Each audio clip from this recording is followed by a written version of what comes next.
I do think, Darren, and thank you for picking up on that. And that was a really good recollection, considering how long ago it was. I do say that, in the face of adversity, that's when you see the best of humanity.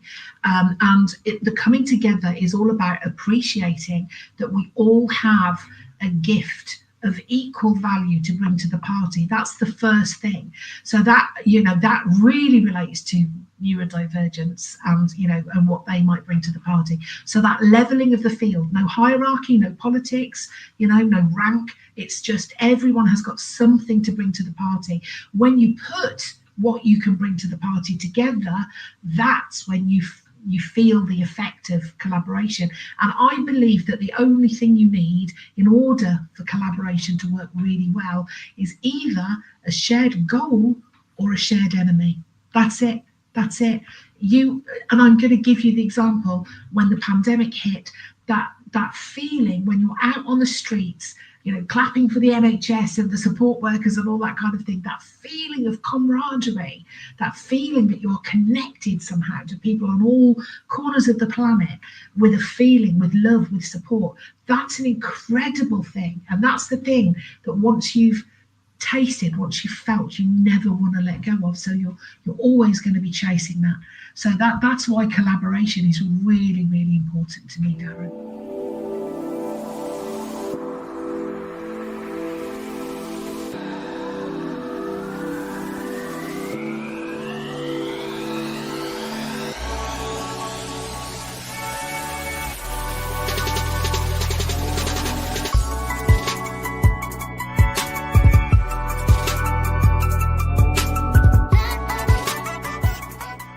Talk about kind of light bulb moments of when I got diagnosed, or I always knew that there was something, because of the kind of the work that you do in that sense. What was that kind of like for yourself? Was it kind of realization? Was it? Yeah, it was complete affirmation. It was, I kind of gathered this. I spent 20 years since the tsunami. I spent like 20 years being a behaviour expert, understanding how we tick, understanding where that comes from, and seeing the results in the analyses that I create. And if you look at my results in my own report, you'll see they're very polar. Now, and then having worked with people on neurodiversity like Dr. Linda Shaw, I remember Linda said to me one day, Michelle, you can't do this and that at the same time. I'm going, yeah, I can. And she's like, well, you probably can't. And I'm like, but I do. And she said, well, you might want to look at that, Michelle. And that was the trigger for me that said, do you know what? If I am neurodivergent, that would make so much sense to everything. So I actually went through my private insurance in order to get it. But when I got that diagnosis, there was such a sense of relief. It's like, oh, that makes so much sense. And now I can go and show young adults and other people that it's not a disability, that you can still achieve. And I just wanted to be able to go out and turn that narrative on its head for starters. Where do you think the narrative has come from when we talk about, we tend to think of the narrative, say take dyslexia, for instance. If we're looking we're Googling, dyslexia, it tends to come up with what the problems are, as in, which is right, when we say this. But there is a lot of negative connotations on this. And then we have to kind of script it in the sense of saying, well, actually, I feel the parallel sometimes is a little bit too far from, say, someone who is struggling in school, for instance, or struggling in their workplace, to you could be the next Richard Branson. And we're talking someone who's struggling to take the information from the board or whatever it is that they need to be doing, to them the potential of being, a multi-billionaire. Now, I'm not saying, not stamping on anyone's, progress, but sometimes I think, again, just from my narrative, that we miss the middle bit. You're absolutely right, and I think that's the same with a lot of things. As a society, globally as a society, I think that when we discover something, then we suddenly realise how wrong we've been doing it. For instance, calling dyslexia and ADHD and other neurodivergent conditions as mental disorders, it's right there on Google. That's your first step. We've been doing this wrong for so long. But then what happens is we bounce forward into this wonderful world of unicorns and rainbows where everything is a superpower, and then what happens after a period of time is we find the comfortable place in the middle that allows us to move forward as a society. That's how I see it.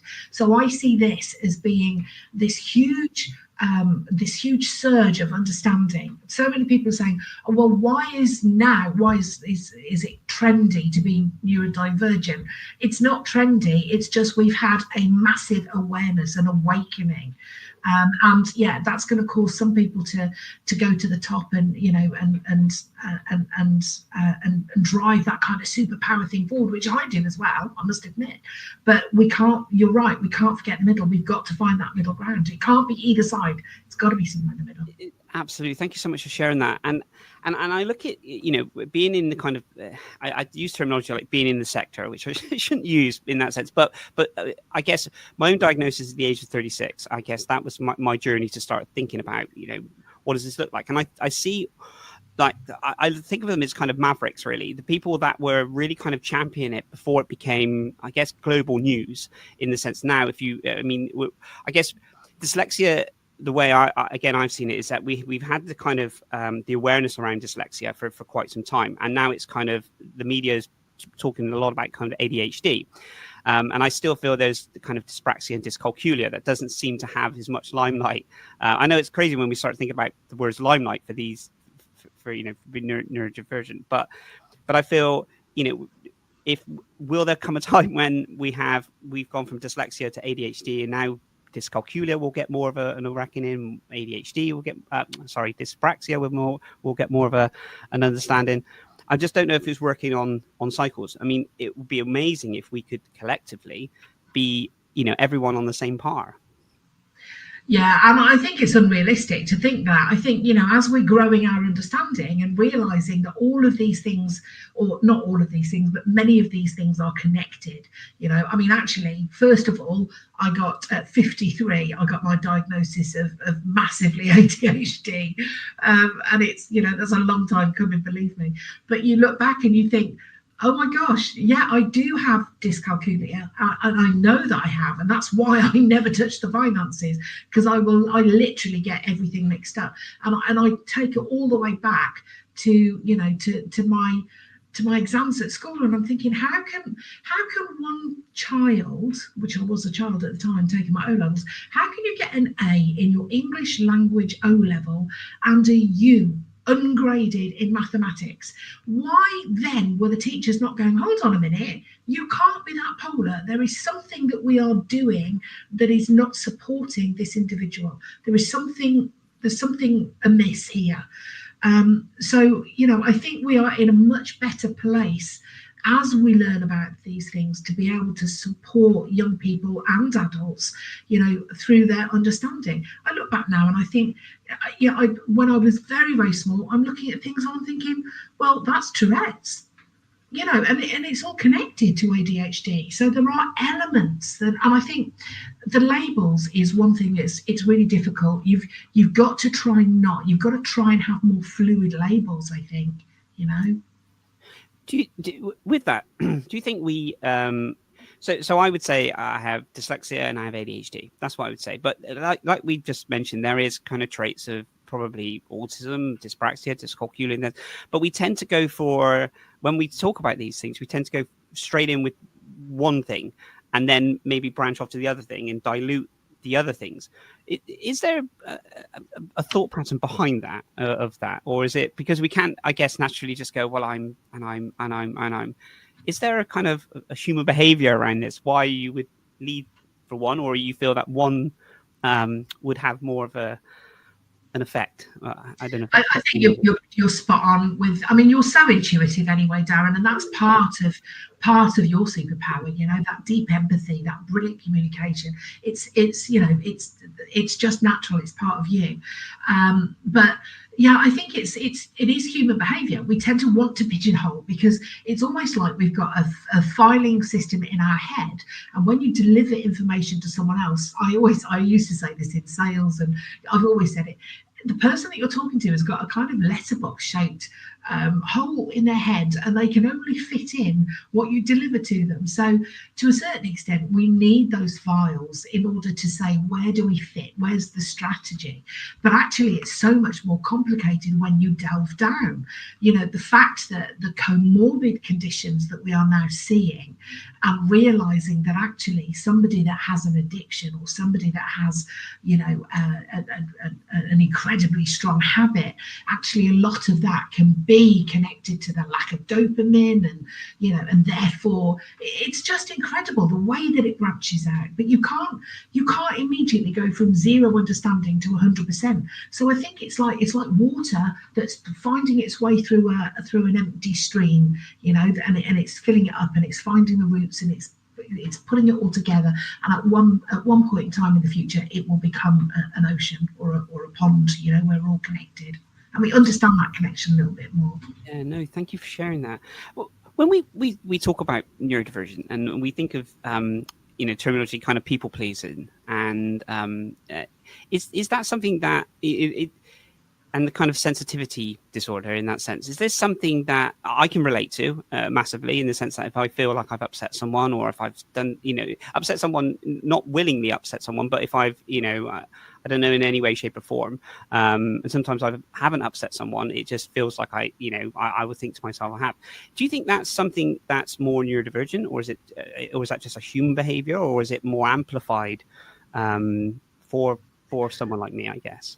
So I am not a neurodivergent expert, and I say that I have a little group on Facebook, Neurodivergent Speakers, and in that group I've got some amazing specialists, like Matt Gutwell and Charlie Hart, and so many experts. And I'm not an expert. I'm very much on that journey of realization, but I'm just in a good place to be able to talk about experiences and what I see as a human behavior expert. So let me just explain what human behavior is. First of all, so working with Dr. Leori Fern-Pollack, she's a biopsychologist, and we did some work together, and it's great because I just come up with an idea and say, this is what it is, and Leori will say, no, hold on a minute, before you go off spouting it, let's just check the evidence and see how that fits. And we came up with an analogy together that I think really explains what behavior is.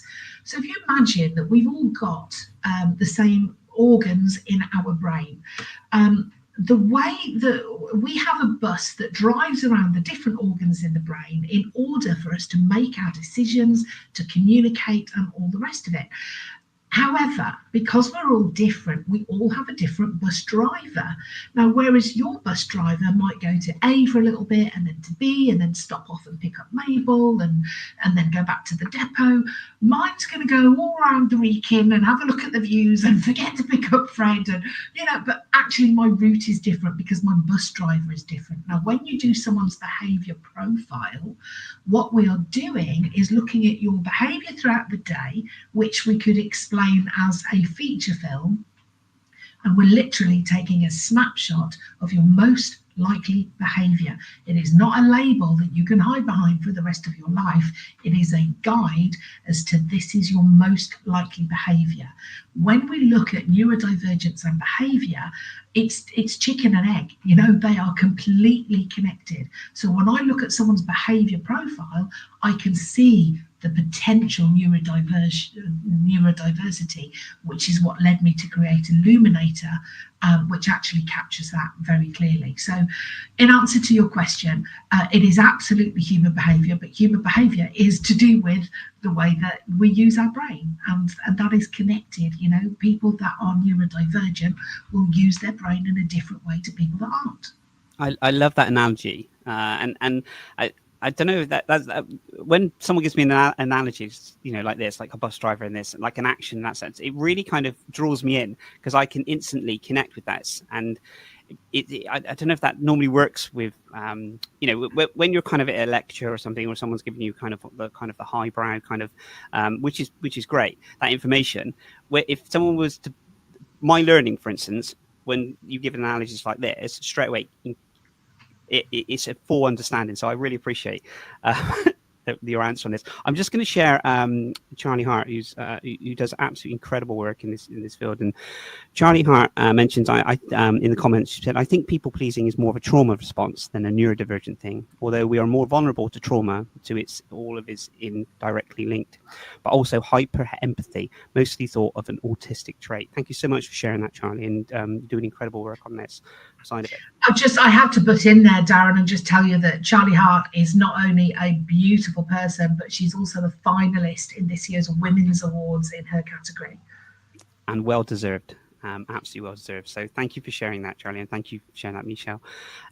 Michelle, how important do you feel confidence is? Because when we talk about confidence, I'll give you an example. Confidence for me, when I very first our paths met, and I was kind of, I guess, just starting out doing speaking, and when I say speaking, just doing kind of talks on my journey and things. I remember coming to one of your talks, and I thought, and I know we spoke about this before, but I was instantly captivated because of how you share that empathy and you work with the audience, and not say work with the audience, but you understand what their kind of needs is. How important do you feel confidence is? Because from a neurodivergent point of view, confidence sometimes can lack in the environments that we're in. And if for instance, we have someone who's, I guess, gone through school being, not thought of in the sense of, academics and everything else, and continuously suppressed.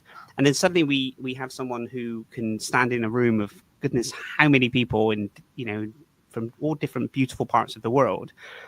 Where did that confidence come from? And how do you, can you bottle it? But how important do you feel that is to be heard? Do you know what? Nathan Littleton, a very dear friend of mine, he's amazing. He will vouch for this. When you see me on stage, when I'm playing a role, I'm fine. I'm come across as very confident. When I am doing a keynote, because I know my subject inside out, I come across as very confident. I'm not, Darren, and a lot of speakers aren't. If you ask me to go on stage and do something I'm not used to, like the awards that I did with Nathan at his conference last year, I turn into a bag of nerves. And when I won at the comedy night competition, I got up on stage and I was just bleh. There's no confidence there at all. So to a certain extent, I don't think that people that are confident make good speakers, and the confidence is nothing to do with what you deliver. For me, the journey was being very, very nervous and getting up there and thinking, oh my God, what are people going to think of me? And, are they going to think that I don't know what I'm talking about and all that kind of stuff? Knowing your subject inside out gives you that air of confidence. It's a safe place. But I'm always going to think, does someone think my bum looks big in this? It's always there. So it's smoke and mirrors. When you talk about confidence, it's much, much deeper than that. Thank you for sharing that. What would you say to someone who's listening to this, either watching it or listening to it on the podcast, in that sense, with that stage where they feel they have a story to share, or they have a voice that they want to kind of share either their journey or what it is they're doing? What would the kind of the first steps from again, just purely from your kind of experience or your opinion, what do you think would be the kind of first steps for that? I think the first step is understanding that your story is so what.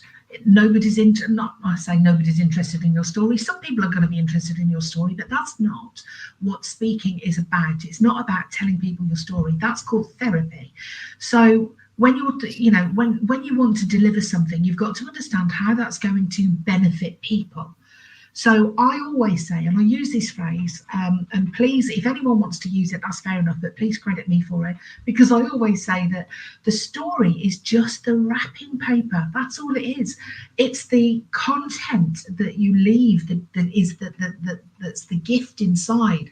So you can't just get up on stage and share your story. There has to be a reason. What is this going to do for people? What are they going to learn from it? How are they going to do things differently through your story? It's not about you. And people that come to me say, oh, Michelle, I want to join the Professional Speaking Association. And I say, great, why? And they say, oh, I'm born to be on stage. I'm brilliant up there and people love me. They're the first people I think are probably not ready You know, it's not about that. It's about how you can be in service. What difference are you going to make? What difference are your words going to make to people? And until you get that right, don't even bother stepping on stage. It took me more than 12 years to ever talk about what happened to me in the Boxing Day tsunami. I never intended to do so. I only did when I realised that the story was actually a really important piece of wrapping paper to carry the message. One of the most beautiful things that I heard you mention, is when you mentioned in your talk about the tsunami. You mentioned about how everyone came together, and the communities that came together, and there was no politics, there was no money, there was no change of hands in this. It was I'm not delivering as adequately as you did, but it was just that it gave me goosebumps just thinking about it. That whole kind of coming together, no hierarchy in this. It was humans, and I love that, how beautifully you've mentioned that before in your talks. I do think, Darren, and thank you for picking up on that, and that was a really good recollection considering how long ago it was. I do say that, in the face of adversity, that's when you see the best of humanity. The coming together is all about appreciating that we all have a gift of equal value to bring to the party. That's the first thing. So that, that really relates to neurodivergence and what they might bring to the party. So that leveling of the field, no hierarchy, no politics, no rank. It's just everyone has got something to bring to the party. When you put what you can bring to the party together, that's when you feel the effect of collaboration. And I believe that the only thing you need in order for collaboration to work really well is either a shared goal or a shared enemy. That's it. And I'm going to give you the example when the pandemic hit, that feeling when you're out on the streets, clapping for the NHS and the support workers and all that kind of thing, that feeling of camaraderie, that feeling that you're connected somehow to people on all corners of the planet with a feeling, with love, with support. That's an incredible thing. And that's the thing that once you've tasted, once you've felt, you never want to let go of. So you're always going to be chasing that. So that's why collaboration is really, really important to me, Darren. I really appreciate that. And for anyone that hasn't seen the incredible TED Talk that Michelle did, I will link that so you could hear the story. So so you will be able to watch that, and please also give it a like and some support. Michelle, when we talk about kind of organizations that are, there are some organizations doing some incredible things to help towards, members of staff and things. And then there's organizations, and I see it as I know when I've spoken to some very large organizations before, and it's just a case of, it's normally around kind of October. My inbox kind of fills up around October, in the sense it's Dyslexia Awareness Week / month. We want to kind of we want to educate our team around dyslexia. Can you come in for a talk? And those conversations I think are brilliant. But I always say, well, actually, okay, so once you've done the talk, what is it you're going to be doing then? Because I always feel you're almost opening Pandora's box, in the sense that once you've done a talk, where's the support? What's going to happen? What's next? So I always think, whenever I talk to an organization, I'm saying, okay, so the talk is step one. What's your plan and your journey in that sense? Would you say that that's the kind of the right protocol or the right process when you're speaking to organizations? Okay, because of my behaviour type, I am the kind of person that likes to give solutions. So what I always do in all of my talks is I give solutions. So when I delivered the Astonishing Advantages of the Neurodivergent, I delivered that at the NEC at the IHR conference only a couple of months ago.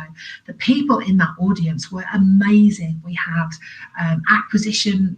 talent acquisition managers, we had heads of people from all sorts of organizations, and these people are ahead of the game. They've already got teams set up to support people with neurodivergence and lots of different things that they're doing sterling work.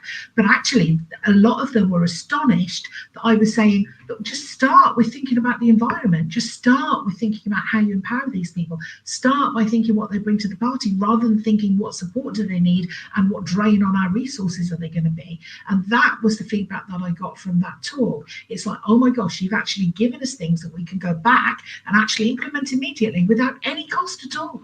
You know, changing the lighting and changing the heating and changing the environment isn't going to cost you a penny normally. So these are very simple things that you can start. And once you start, that builds onto other things. So I don't think you should ever deliver a talk. In my opinion, you should never deliver a talk, a keynote, a workshop, or anything like that without some steps for them to be able to implement immediately. It's the start of the journey. Absolutely, and I guess it's trying to get their mindset into the sense that it's not just a tick box. It's not just a case of just bring someone in, have a chat, and even if you implement, you tell them, you ask, say, these are the strategies, and I think this is what you should implement. It's getting their mindset, isn't it, into how you can best, I guess, collaborate in the sense, because we I'm not saying all organizations, but they do. Okay, how can I support? How can I not make it a drain? How can I get Darren to work faster at this, or Darren to do that? Insert name this person, and it is that mindset of thinking, how can we support someone, rather than how can we not get sued if we were not being able to support someone. And I guess I'm so pleased that you had the kahunas to say that, Darren. Really, because that's exactly my thought process. People are going, how do I not get sued? How am I not going to get in trouble? What do I need to do in order to make sure? What's the limit, the minimum limit I can do to make sure that I don't get in trouble? And that's not the mindset of the forward-thinking companies. The forward-thinking companies are thinking, oh my gosh, we need some really intelligent problem solving. Let's proactively go out and find neurodivergence and attract neurodivergence, rather than thinking, oh, we've got to support them. So I think that the thought leaders in industry are on it like a car bonnet. It's a journey, isn't it? I think, and thank goodness for these people that are, making headway and putting their head above the parapet to create enough awareness and talks around this, because otherwise we would still be in stalemate. I do feel, however, by speaking to lots of different individuals around job searching, and I still feel, even in 2024, we're still in that stage where, should I tick the box and declare that I have dyslexia, dyscalculia, dyspraxia, ADHD? And I still feel, and again, this is just my pure opinion on this sense, that we don't know whether that is hindering to go to the next stage of the application or not. So I do feel that we are still, and I think the increase of AI, where a lot of applications are now being screened for, and they always say they won't use buzzwords and everything else, but the fact that now it's a lot of AI is used to screen these things, are people confident enough to tick that box? And if they are, is it going to, will it jeopardize? We won't know, because these people are on the other side of the fence when they're filling these applications. But speaking to people, when those questions come up, it's very difficult. Should I tick? Should I not? Do you know what, Darren, that is such an insightful thing to bring up, because if you think about any discrimination, it's always been like that. Should I say it or should I not? But actually, this comes down to our mindset. So, when I was, many years ago, when I was in the Air Force, I'm a woman. Does that hinder me? Actually, no, it's an advantage in terms of me getting my corporals and my sergeant, because they have to fill the criteria of having a certain amount of women. We have to have a certain amount of diversity on a speaking panel and this, that, and the other. So actually, I see it as a massive advantage. Yes, I have ADHD and I have all the superpowers that come with that, and that sets me aside from other people. But actually, if there are people that are still thinking, okay, we've got to show diversity, what have we got here that's diverse, and all the rest of it, it's kind of an advantage rather than a disadvantage. And I guess that comes down to the mindset. I mean, I've just applied for a Women in Innovation grant award, and please keep your fingers crossed for me. It would make a world of difference to what I'm trying to do on this planet, if I was successful in that. And I ask the questions: do you have people on the panel that are neurodivergent? Can I give you some feedback on the application process? And they were so beautifully open to it. Yes, we have people that are neurodivergent aware and have been on courses that are on the judging panel, and and we're really open to hearing about how the application process might be changed to be more inclusive for neurodivergent. That's what I want to hear from all organisations, that beautiful acceptance and openness to say, yes, we're open to this, we're supportive. And I feel absolutely, and I feel there are best of luck with the grant, honestly, and fingers crossed for that, because and this is the thing, there are so many grants out there for so many different things, and once when I hear of the possibility of getting that and the incredible changes in the work that you can do from this, and I think to myself, that's what ideally grants should be for. What an incredible thing you would be able to achieve from that. So I wish you the very best on that. The thought, just quickly going back to the application form side of it, I'm again just speaking from experience of speaking to many people. I'll give you an example. I shared on a LinkedIn post a while back of an individual that has applied for countless jobs, over 100 and something jobs, and each time they crafted their CV. They paid for some great people to help with the CV and their cover letter, and they had very, very heavily dyslexic, and they've had over 100 rejections that have come back, and they've tried different industries and different things, and it's very hard for someone. And each time, every single time, they tick the box to say that they have dyslexia and ADHD in this sense. So I'm not saying that those were the reasons behind it, because you can delve into it even more. Was it the right industry for that individual? Was whatever that looks like. But speaking to numerous different people, I feel it's an advantage. So if I was applying for a job, I would put this because I feel confident in the sense of what I can bring to the table in that sense. But it's very difficult if someone is struggling to have that kind of mindset to think, well, actually, maybe next time I won't tick the box. And if I do get the position, how do I then declare it? How do I then do the job that is asked from me? And how do I get the support? And I guess that's, from a behavior point of view, I think that could put someone feeling, very unsure of themselves.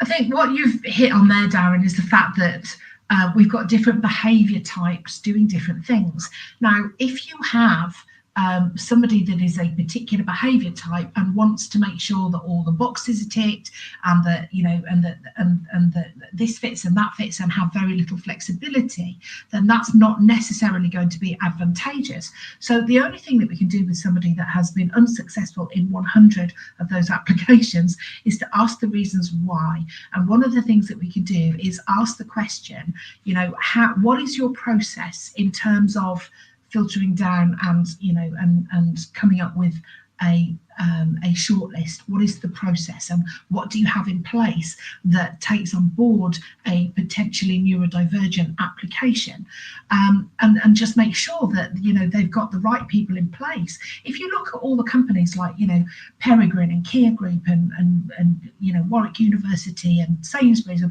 all those wonderful companies that have got these teams set up, they have neurodivergent people heading those teams. So they have people with an insight that know what it's like. Let me give you an example that is slightly different. It's not about a job application, but it is an application of sorts. So I've just created a partnership with CPD Standards Office, the CPD Standards Office, with the Professional Speaking Association. So now, if you're a professional speaker, you can get CPD accreditation as a speaker and a trainer for a fraction of what it would cost you if you were not in the Professional Speaking Association.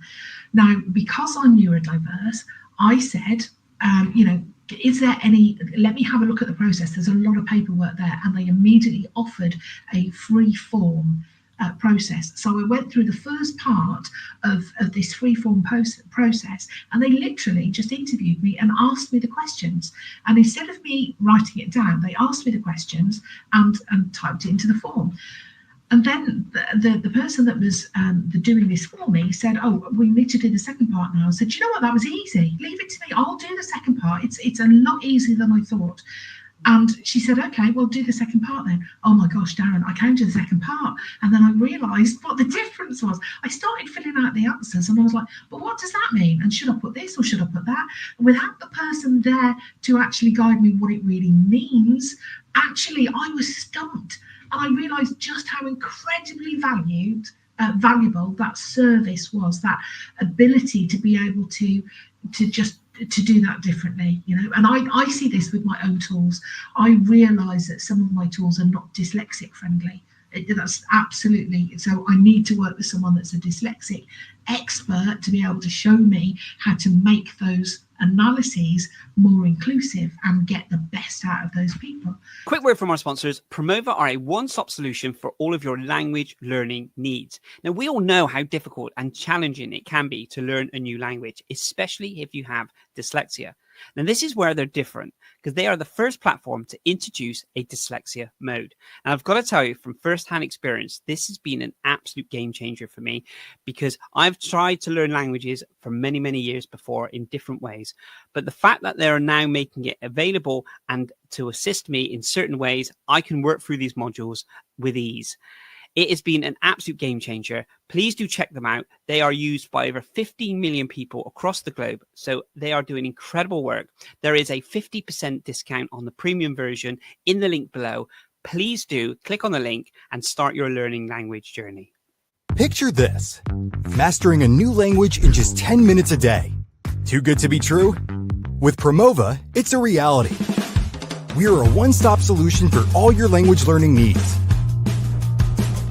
This innovative platform has all the tools to create a unique learning plan based on your goals and interests. With Promova, you can learn languages through bite-sized lessons, anywhere, anytime. Learn vocabulary you'll actually use in real life.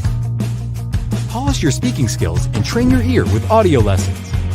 Dive into books for full immersion. Need some personalized guidance? Our expert tutors are just one click away, whether you prefer one-on-one or group lessons. Achieve your language learning goals with Promova. How important is that for someone to understand their own kind of behaviors and where their strengths are? And I guess use terminology weaknesses, or in that sense. But when you're kind of speaking to someone in what you've done, you know, the incredible what you've done, what was the kind of steps look like for someone to understand that? So I think there might be two questions there. The first question is how important is it for you to understand your own behaviour? I think this is the problem. A lot of people treat a behaviour profile and all of those kinds of analyses as a bit of a vanity tool. It's like, oh, it says some nice things about me, isn't that lovely? And then it goes into your drawer and nobody does anything with it. That's what you're doing wrong. When you do your behaviour profile, you should understand why you do what you do and how you are and what your preferences are, where you shine. So it should be an empowering tool, but also how others perceive you and the differences, so that you can then build rapport. And that's the most important thing. It's understanding where you are in terms of other people as well. So it's not just about understanding your own behaviour, it's about understanding how other people perceive that behaviour and the whole spectrum of how that can be different according to their behaviour profile. It's understanding how to build rapport with others. It's understanding where you shine and what you should just leave for somebody else to do so that you can play to your powers. And there's, you know, a 27-page report has got so much information about you, your strengths, how other people perceive you. As an example of that, people who are like me might see me as charismatic and enterprising and daring and, you know, and exciting, whereas people with a different behaviour profile see exactly the same person, but they see someone who is loud, obnoxious, arrogant, scary. And that's purely because of the alchemy between the two behaviour profiles. That's what you have to understand, not your behaviour profile, but actually everyone's, and how the alchemy works. That's so fascinating. How do we then because I guess one of my traits, is what I feel people think about me, in the sense of, from a confidence point of view, in the sense of, doing the show for the neurodiversity stories. For instance, you could put it out, no one watches it, it doesn't work, it could fail. And then, you then think, just, oh my goodness, I'm failed. But then on the other aspect, you can think, well, actually, at least I gave it a go. And then, the other things that I've done, whether it's businesses, whether it's working for organizations, whatever it is, it's how do you get into that kind of mindset of, I guess, having that, I use terminology confidence because we mentioned that before, but how do we get into that mindset of not worrying what people think, but not letting it rule the decisions of you giving things a go, if that makes sense? Again, I think it just comes back to understanding what your expertise is. If you are, and it's a journey. When I first started speaking, I was speaking about very different subjects. I started speaking at the turn of the century, but that was about marketing and business development and all of those kind of things. And then it was about how to communicate over the phone, and how to build rapport. And then it kind of developed. So, and now as a speaker, I am so utterly confident. I know that I'm such a safe pair of hands. There is not a single booking that will ever faze me and ever have me flawed. And I have the confidence to know that. Why? Because I know my subject inside out. That's all it is. It's not about me. It's not about how big my bum is. It's not about whether I'm wearing the right dress. It's not about what people can leave that aside. The content is so good that everything, so useful that everything else pales into insignificance. So if you know your subject, you've just got to have the confidence that if people aren't hearing it yet, they will. It's just, you've just got to find the right avenue. Absolutely.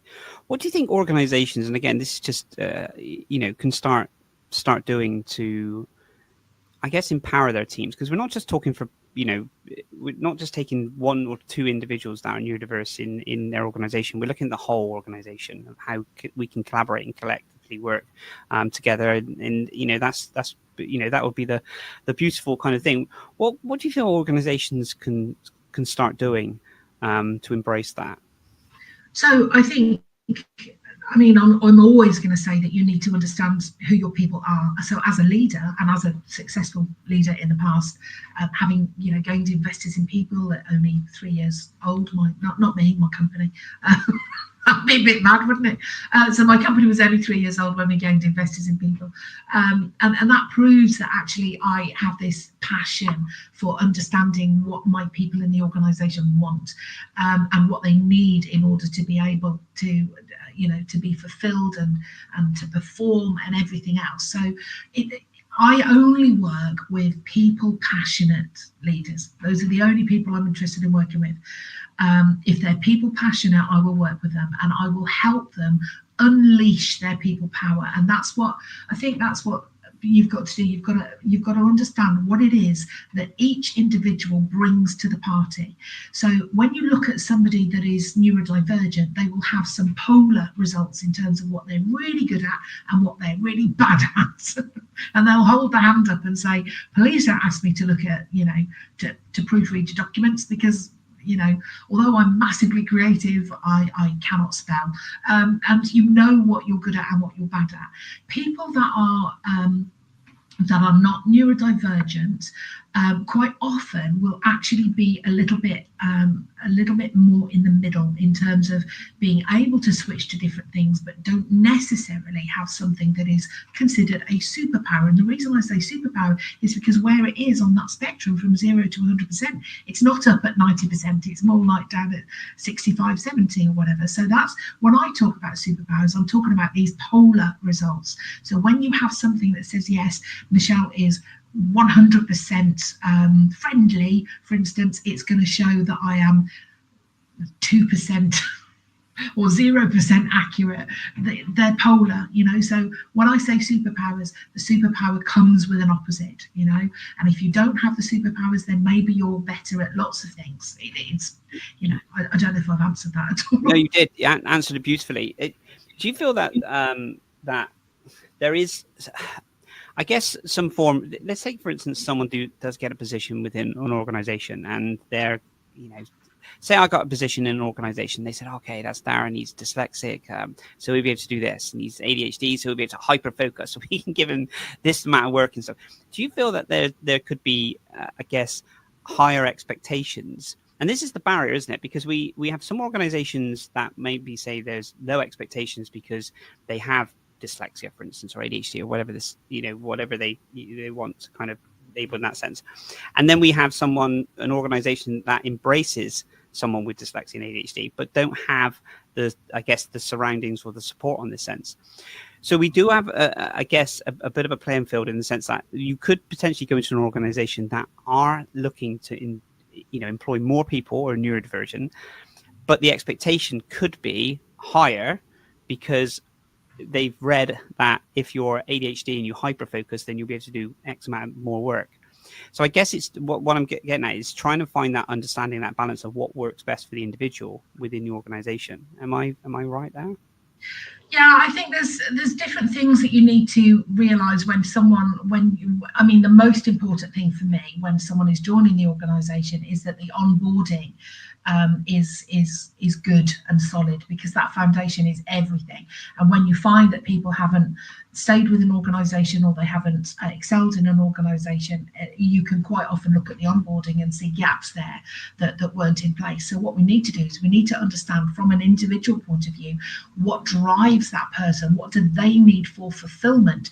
You can't just look at the label and say, okay, this person has got, like you said, this person's ADHD, so they may fidget in a long meeting and they might not be able to sit down for very long, but they're going to hyper focus when they're involved in something. Actually, unless they're interested in it, they're not going to hyper focus. So you can't use those labels. So why don't you understand it individually, Michelle? What is it that sets you on fire? What do you love doing? Well, I love creating new analyses. I love changing the world and showing people how brilliant they are and all that kind of stuff. And what don't you like doing? Well, I don't like doing spreadsheets. I can't read maps, and please don't ask me to spell check and all of that kind of stuff. So if you understand what drives those people and what those people think they're good at, go with that. Don't just go with the label of dyspraxia, this means such and such, Tourette's, this means such and such, or whatever. Those labels are they're guidelines. It's like behaviour profiling. Those labels are simply road signs. That's all they are. It gives us a bit of an insight. Everyone is individual and everyone has got capacity that is different to somebody else. I think as well with this kind of there was a terminology trending for quite some time, and it was like I don't know, it's like the quit culture or something like this, and it was about if you looked into it, I think a lot of kind of people wrote kind of papers on this, and it was around the younger generation not actually staying in an organization for a long for a long period of time because the culture doesn't work for them, or the surroundings in this sense. And so we are in a situation where we have kind of higher levels of staff turnover, people leaving an organization than they were back in my day, when you would join an organization, then it would be, well, that person's worked there for 30-40 years and then they retire.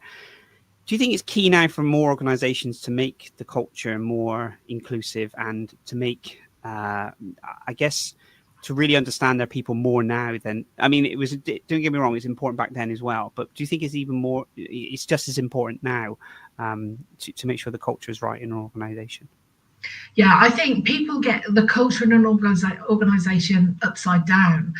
What I've seen some leaders do is say, this is our culture, these are our values, you're either in it or you're not, and that's the wrong way round. Your culture is what your people are made up of. So it's the people in the organisation that tell you what the culture is, not the other way round. And actually, it's the same with values. There are so many companies that are trying to hire on values now, but actually they're asking the wrong questions. You don't ask someone what their I don't think you should ask someone what their personal core values are. You should actually just ask them whether they believe in your value and mission, because that's the important thing for you. Do you buy into my value and my mission and what we're doing as an organisation? If they do, then their personal core drivers and core values are nothing to do with you. Why? Because those are formed in your early years. So when we have these, these values that are formed, they're in the ages between 0 and 7. It's all to do with our culture, our backgrounds, our caregivers, our experiences, what we learned, what we were taught. So if you therefore, as a leader, say you must share our values if you want to join our organisation, that is the least inclusive thing I've ever heard in my entire life. And if you did that, you would never hire anyone outside of your own culture. That is not inclusive, Darren.